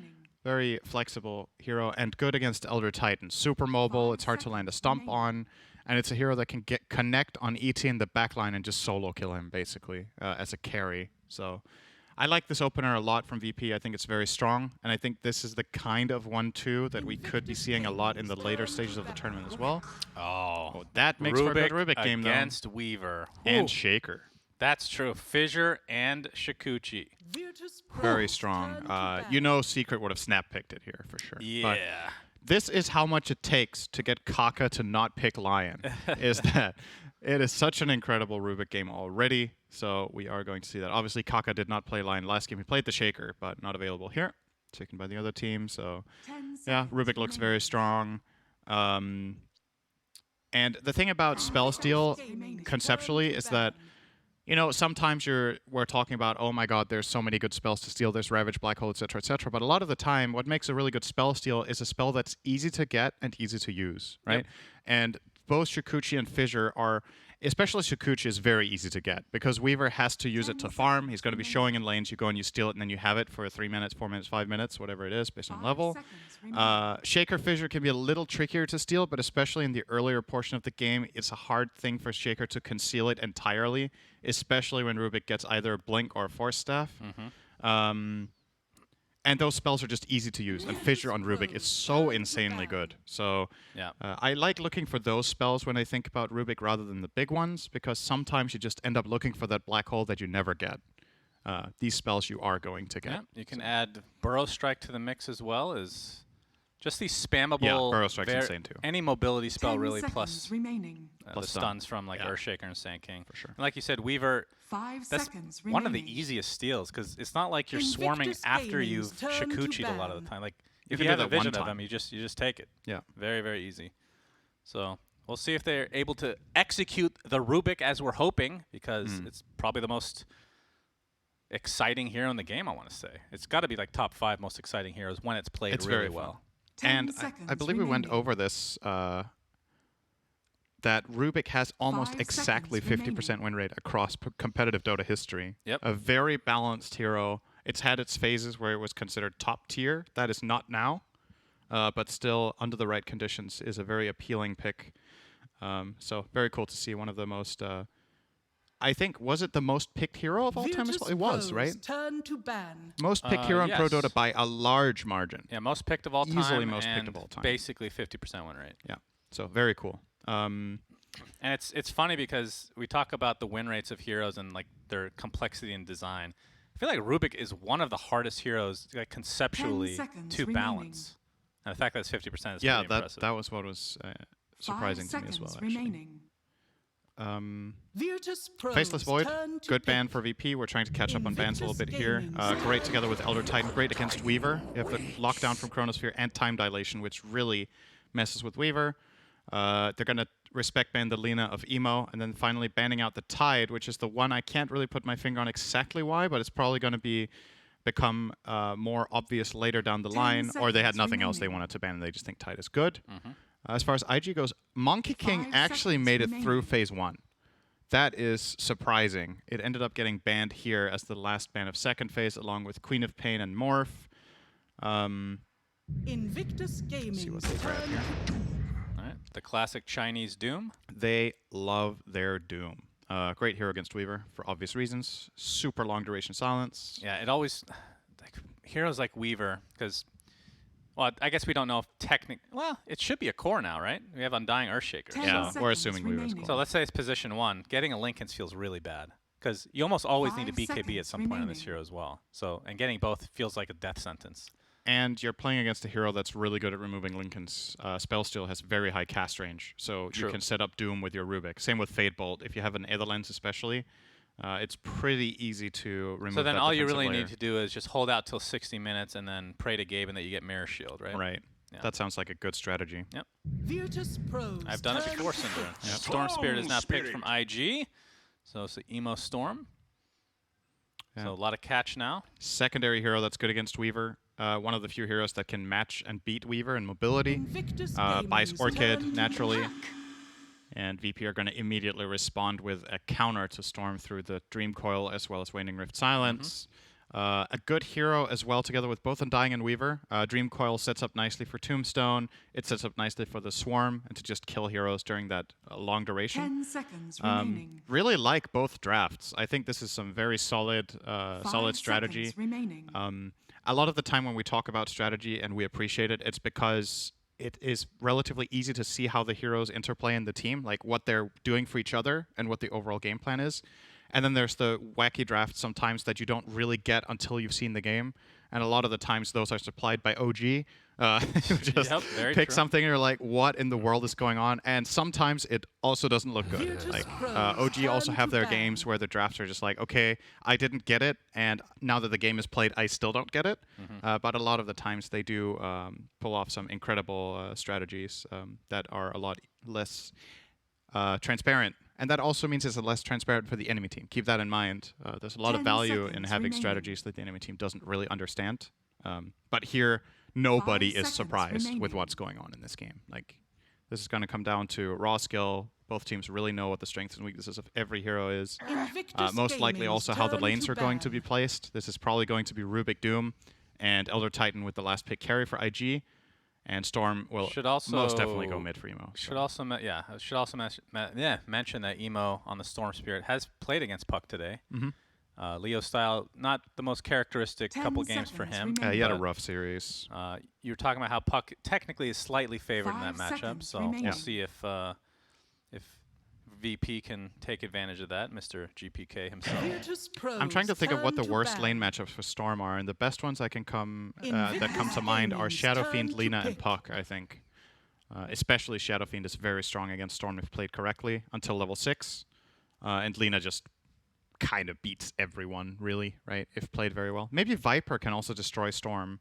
Actually being banned here by IG, but I think they were anticipating it as an offlaner. 10 seconds remaining. But maybe they were covering their bases that GPK could play Viper mid and it 5 could be an seconds offlane Puck. remaining. That was definitely a possibility for DM. So maybe a little bit of a tell there that is the one thing Emo is scared of mid is a Viper. GPK obviously also incredible on that hero. Very, very gifted laner. I think a lot of players, if you ask them in the entire European region who is the strongest mid laner to play against, would say either GPK or Limp in lane. Exceptionally mechanically gifted in lane. So got to pay respect to that. If you see a really bad matchup, don't take the risk, right? Yep. But we are still thinking this is a 3, right? Virtus For VP. Pro's turn to pick. Drow Oh, Ranger. Drow. Okay. So Okay. Gust, very good against Weaver. Another silence. Yeah, more silences. Ranged hero, Gust, also good against Puck in the right situation. It's a ranged hero that can somewhat well deal with the Tombstone, but not like amazingly 10 well. They seconds don't have remaining. like a traditional Tombstone killer here. 5 seconds remaining. I feel like there has to be some sort of a really good pick for VP here, actually. Let me think. So they banned Spectre themselves, which could have been interesting in this spot. Phantom Lancer looks pretty good if they want to put the Weaver off lane. Especially considering that it is Nightfall. I'm looking at what carry counters Drow, because you want to... This pick ideally is good against Drow and has a way of playing around Doom, right? And that's not... You got to dig kind of deep to find that. PL is also good against Elder Titan a lot of the time. So I could actually see them going for this. That might be the first PL pick of the tournament, It could if be. they did. Other heroes worth noting, Lycan, very good against Drow and Doom. But I don't think they could play offlane Lycan on DM and play the Weaver carry. I mean, they banned the Spectre, who theoretically is really good against Drow. Exactly. That would have been a great choice. But, of course, they didn't know that Drow would be the pick. Yep. And if they hadn't banned Spectre, it might have been the pick for IG, honestly. So I don't think that was a bad call at all. Yeah. Yeah, I think my favorites are probably... I You know guess who's still in the pool, Cinder? And Dawnbreaker. that is true. I think they're going to put that on the shelf for a little bit. Yep. I Might would bring it assume out so. later. Please be Dawnbreaker. Oh, all right, Svenny boy. Choose your hero. Okay, a hero that maybe doesn't mind being doomed once his ult is activated. Yeah. But yeah, we'll have to see what kind of build he wants to go for. I mean, do you ever go Ags anymore with just being able to catch at that range, like as a 4th, 5th item? I think you get it very late, Yeah. if at all. You need a lot of stats on this hero to feel strong, and after all, it is a 4,200 gold investment that could have almost been a premier item. So you really need to feel like the Stormhammer connection is worth it. I guess connecting on Drow would be really good, but there are a lot of dangers about this item, right? The enemy team can have Lotus Orbs, they can have Force Staff, and you get out of position. You expose yourself really hard to getting doomed when you just jump in like that. And most of the time, Sven's just by Blink Dagger, and then they upgrade it to Swift Blink. And do you really need Ags at that point? Nope. Probably not. So I actually think the Ags build kind of died when Swiftblink came out. It's just replaced it entirely for Sven. I don't think Sven's ever. It kind of died when it got nerfed first. That too, but that was also before the. That happened before Swiftblink, I think, and people were still buying Ags after the nerf. Just less. They were trying and losing. Yeah, I mean, if I remember correctly. Damn, Drow has such a 6-pack in this set. That's true. Look at that. Is that just the set? I think so. I actually think it's the set. I don't think so. You can't really change the base model. That looked like the base model. Oh, it's just the upgraded base model. It's just less clothes. Oh, okay. So, yeah. That's a good cosmetic. Yeah, they probably made a lot of money on that one. All right, so off we are. IG versus VP game 2 of this group stage for TI10. As you can see, IG won game number 1. And, I mean, VP, IG, I think, have pretty much solidified top 4 at the very least, even though it's relatively early still, right? They're close. They're close to having it locked. VP obviously have the skill level to be top 4 and got off to an amazing start. But if they lose this is 4 games in a row lost, which is not something I was expecting to say at any point for this tournament. Until the main event, where that is has been a trend for VP. Own in groups and then on playoffs. Well, you're not going to lose 4 times in a row in, well, I guess upper bracket to lower bracket if you start there. That has happened to VP on multiple occasions. Also, old VP, not just this iteration of the team, has had its struggles at TI, especially. You're just calling it a VP curse then? I don't know if it's a curse. I don't really believe in that stuff. It doesn't matter. That's kind of the talking point. All right, let's call it a curse if that works for your religious orientation. I pray to Gaben, so okay. whatever religion that is, Cinderin. So JT back on his Doombringer again. And yeah, I'm actually really excited to see Kaka on Rubik.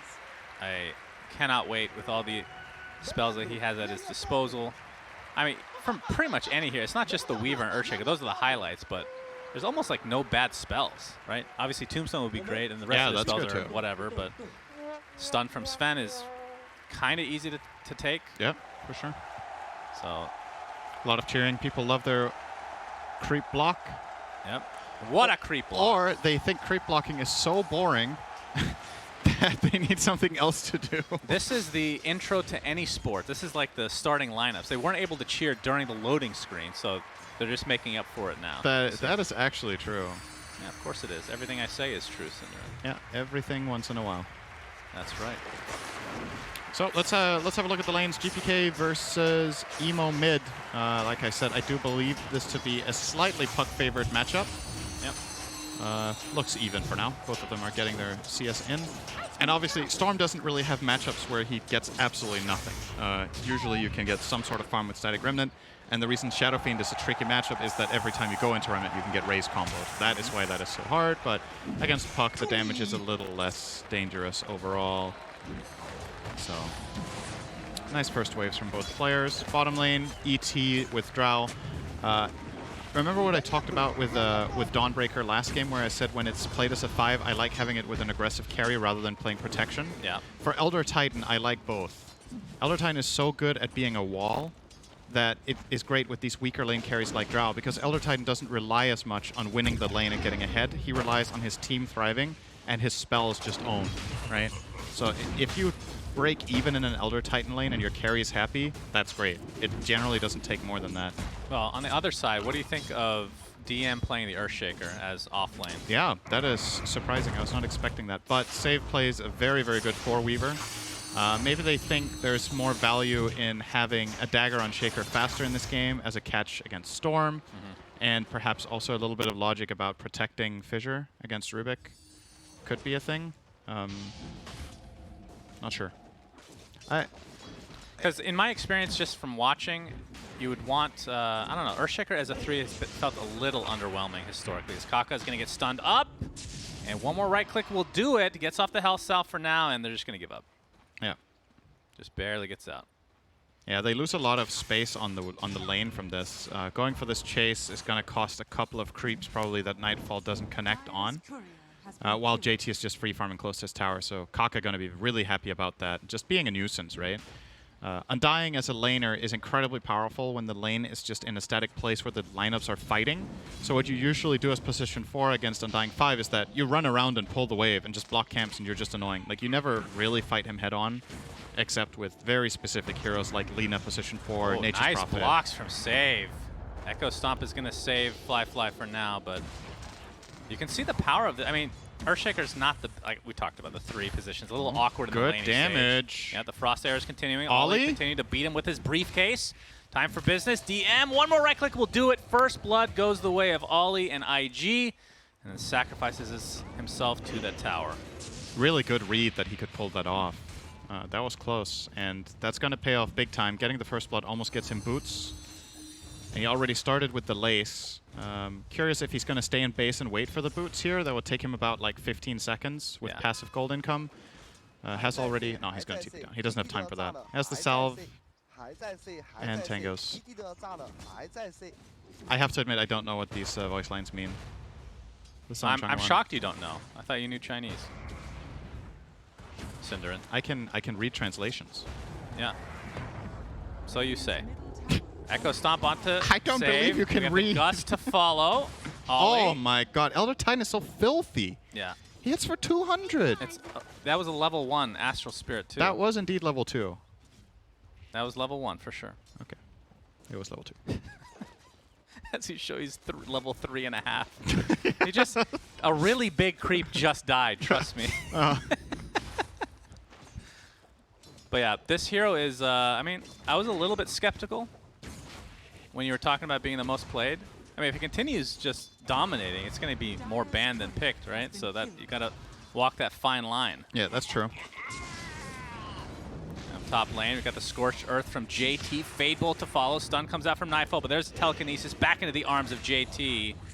He gets credit for that kill. As we can see, mid lane, GPK versus Emo. CS advantage goes to GPK for now. Yeah, slight lead. 200 gold. It's something. Level 6 before him as well. Yeah. The issue here is that rotation isn't likely to come. Offlane Shaker doesn't do very well on its own. It really needs some sort of pairing most of the time. Yeah. So Weaver rotating mid is a very unlikely play, and I don't think Shaker wants to. He needs to get farmed as a core. So they can't really gank for this coil currently with anything else than, Undying, right? He's not going to go there either. Yeah. So I think Emo feels pretty safe. Nice fissure. The Swarm to follow. Echo Stomp is coming. Nice Gust to cancel the Enchant Totem. Question is, do they have enough damage to finish off Ollie? Negatory. So, I mean, this is kind of what I'm talking about with Earthshaker as a 3. Just feels kind of underwhelming. Like, if you get items on him, don't get me wrong, he's really good. Yeah. But it's just the laning stage is so weird. It is especially weird against Drow, right? It's a ranged hero that has a silence. There's not many of those in the game, but it's a tough matchup. I think overall DM is just going to lose this lane. And Vortex onto Kingslayer, gets off his Tombstone. Oh, nice. Coil is not going to hit anything. Kaka will probably die here, but that was a great escape from Emo. He will definitely he's not die. Chasing. Yep.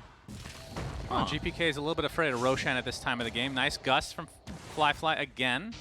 It's actually been a very value skill so far. Save going under the tier 1 tower. Shikuchi's not going to connect. That is right clicks will not be there either. Crazy. Echo Stomp into death. What in the world? He's desperate for a kill at this point. I mean, they are getting dominated in this bot lane, Cinderin. I don't know if they're feeling desperate because Shaker is losing this hard, but that play was very surprising. Save is usually very, very good at understanding when he can and can't dive. That was a little bit of a... We have a saying in Danish, which is he had his head under his arm. Is that also an English one? Certainly not. All right. Well, I guess you can understand like the metaphor. Sure. Oh my god, the cliff. Save does not have TP for 70 seconds. That's the cooldown of Rampage. Oh my, that's true. If he had Rampage, he'd be just as badly off as JT now. Gonna take some damage from GPK. Couple more right clicks will do it. Might just deny himself to Roche. Oh my, this game has started in a disastrous fashion for VP. Kaka's gonna kill Puck's courier as well. Oh my god. Everything. This is before Rubik even has spell steal. If you're a tilt-prone team or player, this sequence was just, Yeah. everything. You have those games sometimes, right? Where you're like, everything is just going wrong by like 2%. Yeah. It's like, Oh, man. that 20 seconds, what happened in that 20 seconds? Doom got to deny to Roche because he did a great sidestep. They cliffed the Weaver and they killed Puck's Courier, and all of them survived and got out. Good news. Saves. Yikes. TP is back in 10 seconds, everybody. Yep. Thank you for the cam. So the Arteezy cosplay can come to an end very shortly. If this was a video on YouTube, Rubik would be nearby, cliffing him again, canceling that TP. Oh, I thought you were going to say if it was a video on YouTube, there would be a Rubik face next to him with googly eyes for the algorithm. That's true. Thumbnail interaction, very Yeah. important. You got to get that clickbait material in. I would know nothing about that. Absolutely at all, nothing. Emo now DM level is 8. just eating at bottom. Like, you can't really... Yeah, he can't lane here. Oh, Gets really the fissure. Puck's All connecting. Right. Yep. Nice play Fly. from GPK to dodge that gust. Indeed, does absolutely nothing. Here comes Emo, though. This will be a huge kill onto GPK. Gets off his coil, but really to no avail. Cannot get off the illusory orb in time to jaunt to it. So ends up dying, and now DM looks to be next. Double kill for Emo and a beautiful rotation from IG. And again, this game is looking very bad for Virtus.pro. IG are really good. There's just so many things about how they move their heroes, which heroes they bring, the way they played bottom lane. I will say it's a favorite lane, but they absolutely crushed it down here. And VP are looking a little bit lost. Their moves are just not working out. And here's the problem with their lineup. If Puck is not popping off and finding moves, who's going to do it? Yeah, saves That's a dead as well. Weaver. With the sentry, Really as you can see, placed a little bit earlier. Great foresight from Kaka to place that there. Man, honestly, this is the, I don't want to call it a stomp. It is the shapings of This one. is It the really biggest stomp at this stage that I've seen at this tournament so far. Like, nothing is going right for VP. Yep, they've basically lost. I guess they Sven haven't is- lost top lane. Top yeah. lane's a draw. That's true. Nightfall is But- farming fine. Sven typically will farm fine even if the game is terrible for him, right? Yeah. Just go into the jungle and catch up. And here's the problem with Sven is I think because of the way this hero works with power curve and how much it needs to farm before it really gets active, Sven is not very often the carry that's going to... Oh, hang on, I'm The hearing a coil coil. actually came back up. This would Just be a nice standing kill his for ground. Yeah, it looks like That's finally something. a kill goes away at VP, and Yeah. it's a value one in Emo.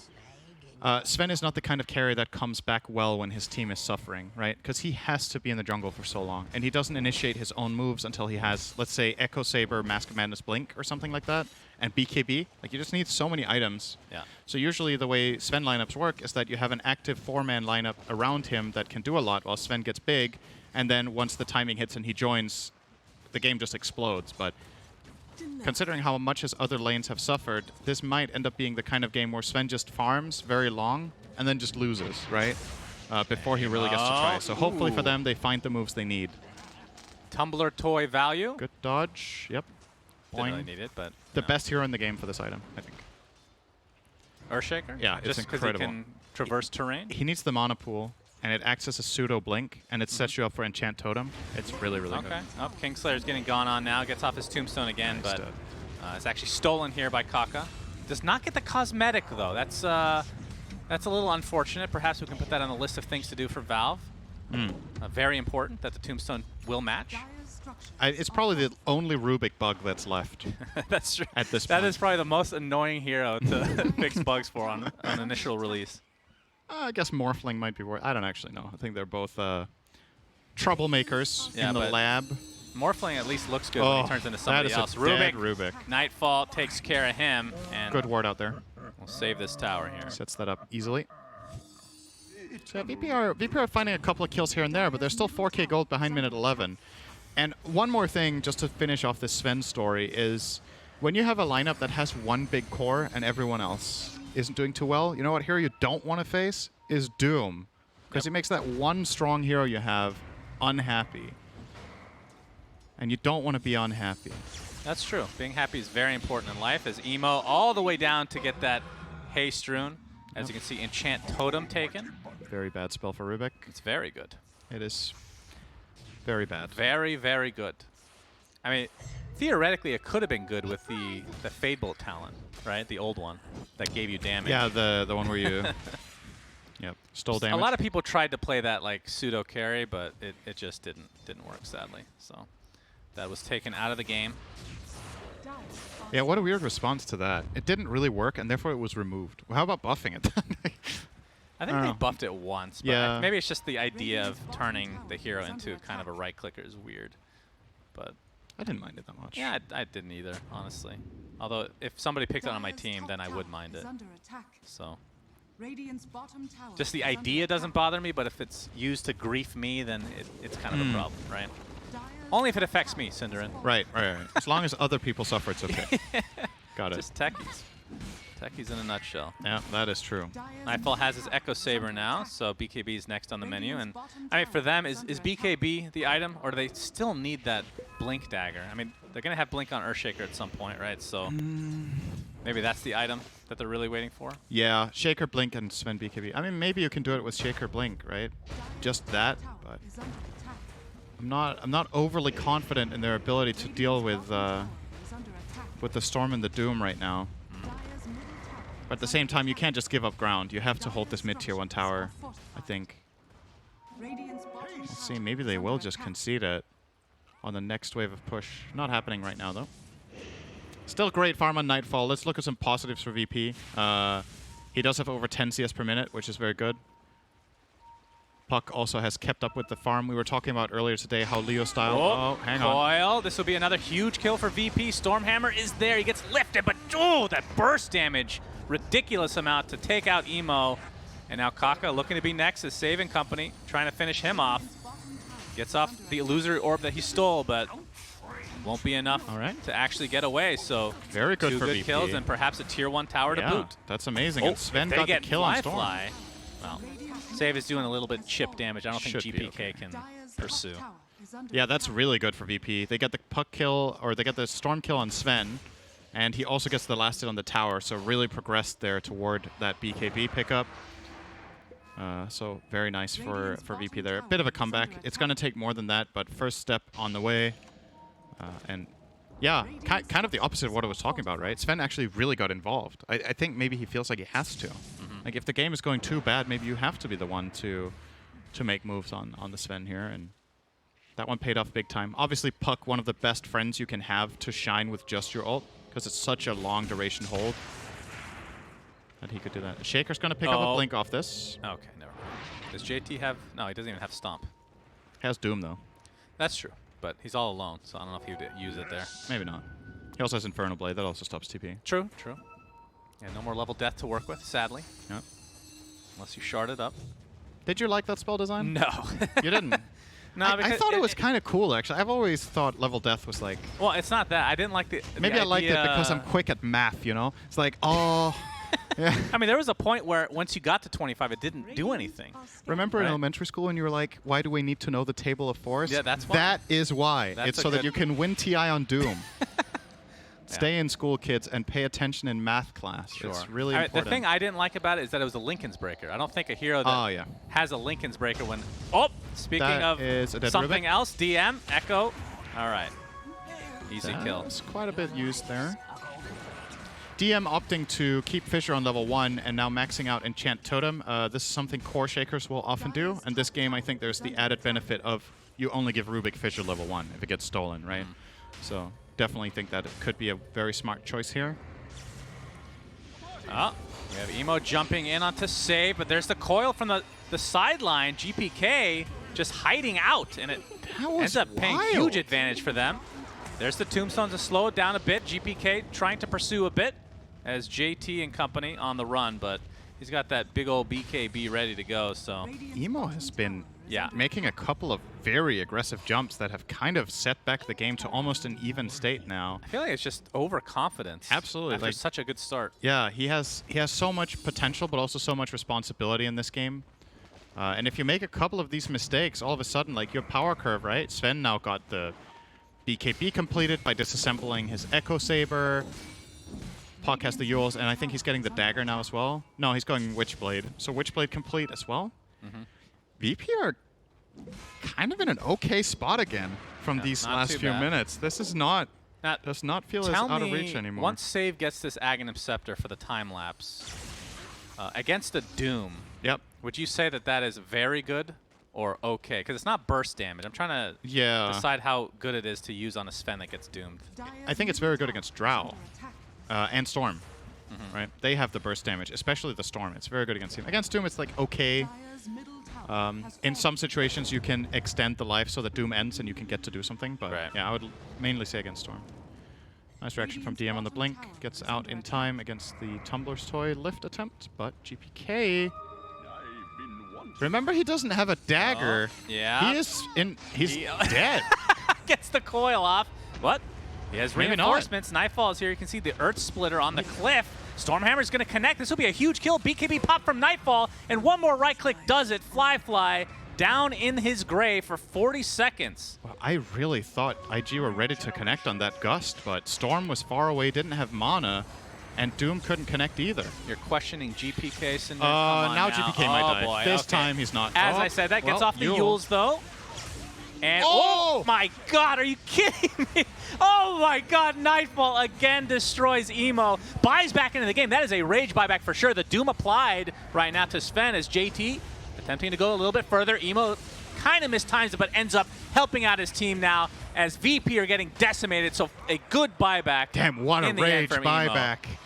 I mean, that was a rage He was buyback. absolutely furious. He was like, guys, I really want to win the fights. I will buy back. It's still accurate. That all was right? not a rage buyback. Of course It's it just was. a good buyback.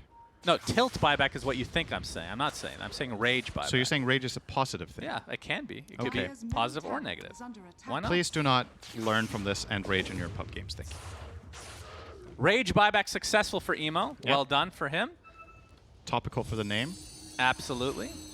Just Feeling missing a- the question mark. He's feeling a little bit emotional there, and Oh, it was a good emotion. That dodge. Yeah, spicy. Didn't end And up then dodging died. the Stormhammer, though. He was out of mana, but Yeah. But there's the rage buyback like we talked about, Cinder. you and I have different definitions of rage, I It's think. okay. There's some good rage, I'm sure.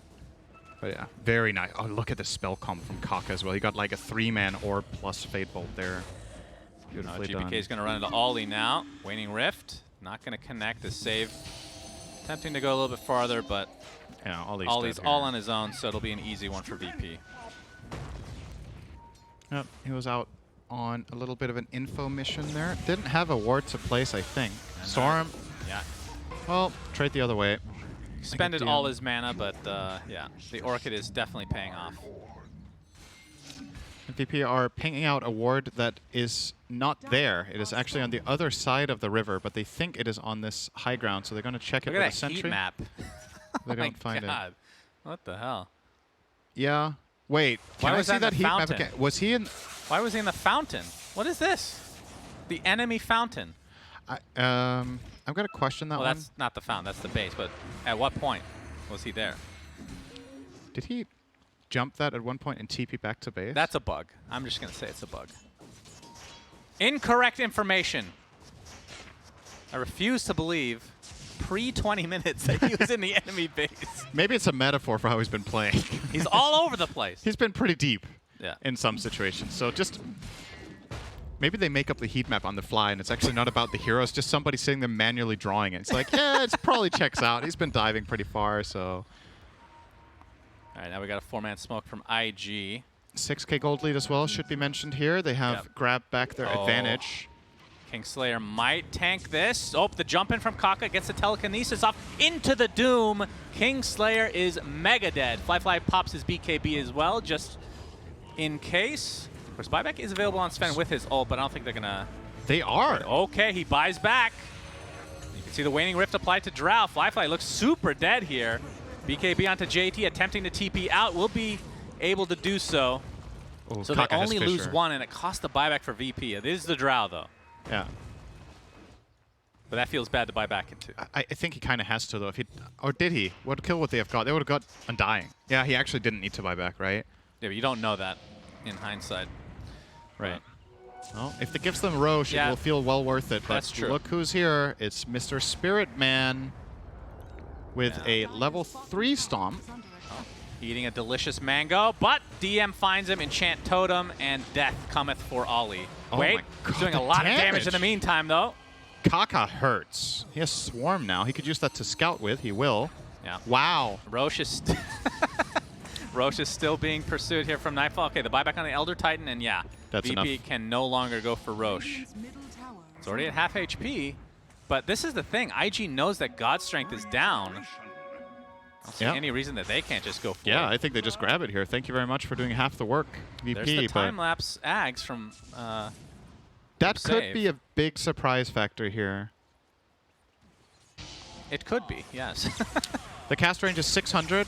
This was nerfed. It used to be 1K. Ooh! Sorry, I just felt like grunting. Okay. Go ahead. No, I understand. So yeah, I believe it's a, what is it, 20-second cooldown, and you can apply it to allies. Yes. So extremely 600 strong cast Ags. range. Used to be 1K. It was so good. Yeah. Well, he's going to go Aether Lens next, so it'll basically be that amount again. Kaka out searching. Doesn't find the Weaver, though. Gets Swarm again. Thrown into the pit. And this makes for a pretty quick Has Rosh he kill. gotten Shikuchi? Have you noticed? I don't think so. That's actually impressive. Oh, almost gets the last hit with the orb, but Fly waits it out. Yep. Grabs And that Aegis. Aegis on the side of IG. GPK on the high ground. JT just jumps in. Nice phase shift, Okay. dodging. And will blink out. Gets the coil onto 2, but there's nobody near him. Save. Has that time lapse. Watch for this to be used very shortly. And GPK is actually found just gonna Shaker. illusory orb out himself. He's dead. Like you said, DM gets off the fissure, but he looks mega dead. JT pops a BKB in the meantime. Emo. All right. GPK is still in the mix. Just all over the place. And some way, somehow, we only have 2 kills, and they're on, well, I guess Earthshaker is a core, technically. That's debatable. He actually has less net worth than the Weaver. Yeah. So Yeah. I mean, once you have Blink, Echo, that's kind of your job. That's what you have to do. yeah, that's one thing about Shaker in this game that makes it feel so underwhelming, like we've talked about, is that the enemy lineup naturally doesn't like congregate in one spot, right? You have Drow that flanks and plays from range, Storm that's all over the place, and Doom is often going to get a Blink Dagger and go in from, you know, the side. So how often are you going to find more than 2 heroes and an Echo Slam in this game? It's difficult. And on top of that, you don't want to level Fissure against Rubik, and you're probably going to do it now eventually, but that would have been your good spell, right? When you can't Echo and Shaker, at least you still have a strong Fissure, but he doesn't, because he has it level 1, so... Yeah, it's been a rough one for DM, really. Yep, that's true. Tough. And he's actually one of the most consistent players on VP for sure. Is Ollie going to get Waning Rifted? Stormhammer is there. And I would assume this ends up being a kill, but there's the Gus from the sideline again. Ollie lives through the day. Astral Spirit. There's the stomp from JT. Time lapse, though, from Save. Means that GPK... Oh, the Echo Slam comes in. It's only going to connect on 1, though. But there's Nightfall with that cleave. JT ends up dropping. It's going to be a trade for the Earthshaker as the fissure finally dissipates. See if they want to pursue here. GPK, there's the coil, but dude, on Emo nothing is so again. fast. And this means VP will likely have to fall back. GPK ends up dying. Oof. And Nightfall's ult is running out, so this has to get out of dodge. Emo is really quick against Puck. He's been playing... He's had some really fast reactions and some really questionable aggressive moments, right? But one thing he's had a really good idea of is how to play against Puck. Like, that's been very, very good this game. Yeah. So obviously very familiar with the matchup. Yeah. Kind of an awkward spot for JT there. He ended up getting fissured by both teams. He just got pincered in, basically. Oh my god. Kaka had it. Oh, if he solos him Finds here. him in the jungle. Oh my lord. That is a huge kill for IG. Yeah, and he might even get more here, possibly. He still has plenty of mana to get He away. will chill. He had a little bit of backup there from Ollie, but didn't feel safe. With Puck dead, though, there isn't that much risk there, actually. But his mana pool was relatively weak, and in the meantime, Fly is showing top lane, so VP know that there's no Drow reinforcement coming. He's pushing that top tier 2 tower with Glyph. Man, IG is looking very scary. They're making VP not look like a top tier team, and they have been a top tier team. Fissure stole in year. there. Didn't connect to Lift just because it's level 1. Any higher level Fissure there will do that, but... Yeah, Fly able to secure that tier 2 top. Yeah. GPK just has to play the split push game, or whatever you want to call what the hell he's doing right now. Yeah, he's been, I don't know. It's a bit uncharacteristic to see him die this much, but at the same time, I feel like it's mostly IG just playing really well, like especially Emo, who also died a couple times early on, and typically, like, any Emo's pro had player like the will tilt best a and the bit. worst plays of the game, kind of. Yeah, very exactly. some good E-Emo performance here. Every ball lightning is 50-50. We'll defend the tower here, most likely. Doesn't look like DM and Save want to try here. And that is probably a wise choice. Meanwhile, IG placing a very aggressive base ward, but is already being pinged by Kingslayer. Has the gem, so saw it get placed. Yep. Emo. They're baiting bottom. Kill. Yeah, he gets the Orchid off onto Save. Are they? And that is going to be enough. That was DM not was really a bait. baiting a bit, but Yeah. needs more heroes there, so his Echo Slam does something, I guess. Absolutely. There's no kill. So I thought they were going to do it the other way around. Let Shaker push the wave, and then Weaver can save Shaker. But if you do it like that, you're just exposed to getting killed by Storm. Mid tower's falling. I don't think there's any need to sugarcoat it. VP are just getting owned. They are. This series has not felt very close, except for like small intervals. Last game, like first 20 minutes, it was pretty back and forth, right? Yeah, but it was also in a game where VP was favored in that stage, right? So if it's even when you have the stronger lineup for the time, are you really winning, right? Very philosophical. Technically. Technically is the best, like you said, Syndrome. Yeah, and in this game, again, like there's like 1 or 2 good moves, but overall it's IG getting more out of the map, making the better moves, getting the Roshan. I think VP haven't got Roshan this series, right?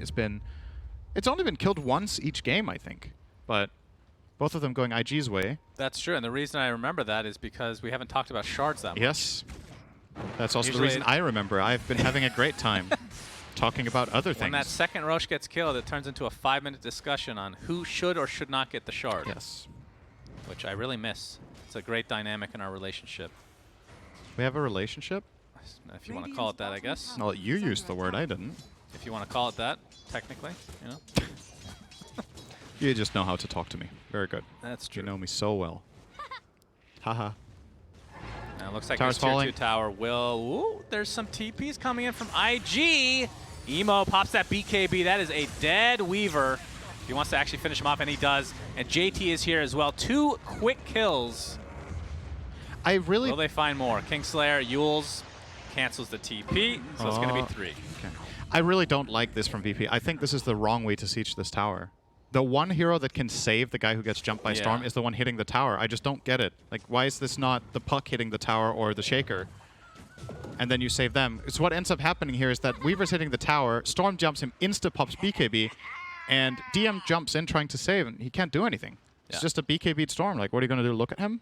That's true. I It don't feels know, like the ag. This is one of the most powerful ags in the game, and they're just not using it essentially. Yeah, by doing that. they feel a little bit lost. Like this felt a little bit tilty to me. Like that was not very well thought through and executed. Rage, tilty. Yeah, that was just not a good look in my opinion.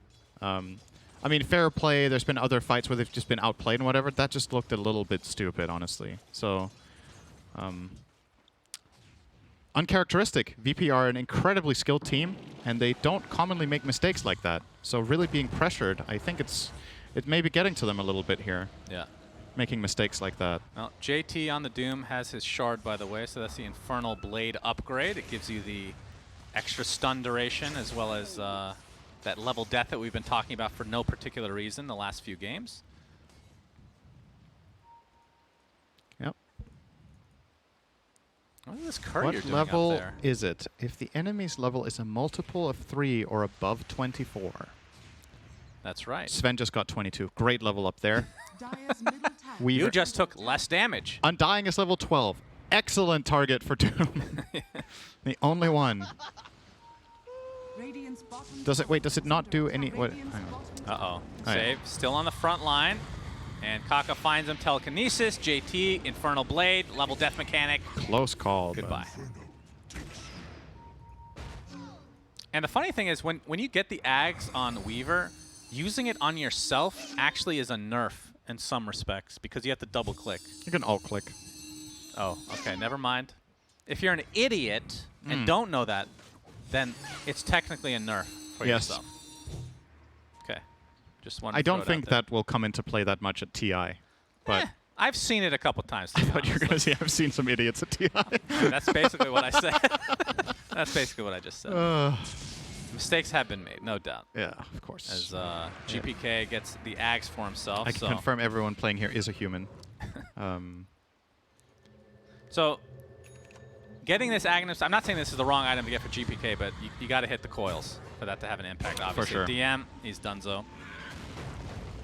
So, Yep, we'll see how it goes. I feel like Doom has been winning. Oh boy. Whoa. Yep. Emo is just finding every kill that he wants. Level 25. Yep, we get the 2 Overlord attack bounces now onto Emo. I'm so glad people are taking something other than... I mean, they still take the other one if they're behind, I guess. Yeah. The thing that's most tilting about this hero is high ground defense when you have the remnants. Yeah. My goodness. What I was going to say before GPK got killed there, I feel like just anecdotally from us, Doom is winning a lot of games, right? Like he seems very strong overall. Also primarily being picked by the Chinese teams, and the Chinese teams have a very high win rate except Aster. Yeah. So I guess that's kind of a self-fulfilling prophecy in that regard. The question is how much of it is the Doom getting those wins for them, but honestly, just like every game we see, it's just so strong. I think some of the Western teams might need to start adapting to that and maybe pick it up themselves a little bit, or at least ban it in the second phase. All right. The shard has been taken from the second Roche, ladies and gentlemen. The discussion shall commence. Was this the correct choice? Emo gets the Overload active ability that essentially allow you to use it on your allies. So you get the passive mechanic essentially for 3 attacks. It also gives him 40 attack speed. Yeah, it's pretty good. It's really nice. And he's got the DD bottled right now as well. Yep. Yeah, I think that's the clear best one. I mean, obviously JT already has the shard. Yeah. So the Rubik one could have been cool as well as a save against the Echo Slam and Coil combination maybe. Can toss your allies out of Coil to make sure they get snapped. Very nice. Yep. But it means they could snap the Coil and then get tossed away, which can become it's kind of messy, but I could see it. Yeah, it's anyway. not. I don't have a big enough sample size in terms of seeing this on a pro level to know if it's even good, honestly. Maybe it gave like damage mitigation. Didn't it used to do that? I'm trying to remember. I don't think I feel like a damage mitigation ever did could that. be applied. The ones that had shard. that was the Frostbite one from Crystal Maiden and the Batrider Lasso on allies, right? Yeah. And obviously Pudge Dismember if you want to look at it that way. Hell yeah. Completely Do you think that hero will be picked? I wish. I know. I do too. Now Nightfall. Uh-oh. Fissure is there. Time lapse. Yeah. All right. Very good. Now we're seeing it. But yeah, this is going to be a huge uphill battle for VP. It is a 28,000 net worth lead. That is pretty close to unwinnable for VP. Yeah. This is the last. This is basically the last play. JT gets the jump. Oh yeah, the Doom applied. There's the time lapse, so you can try to run away. Kingslayer's going to drop. GPK gets stunned up as well. Yules keeps him up and running as the buyback onto the Undying for now. And GPK off into the low ground. The chase from Emo still has plenty of mana to work with. Yet another kill goes the way of IG as they are stomping their way to a 2-0 victory here. Sven did live, Cinderin. Still has his ult. It's going to go for Doom. Doom. There's the Echo Slam. All right, all of that applied for one hero, and it's Doom, who has already expended his ultimate. Flyfly's like, just going to take your racks, bro. Yeah. They used a lot to kill Doom. They did. No ultimate. God's Strength is running out in about 10 seconds. Yeah, he's going to jump in. This is Instant Aegis Fissure. on Flyfly. Yeah, nice divider there. Telekinesis onto the Stolen other side. Stormhammer. Oh my god, so much kiting potential as Sven takes a tumble.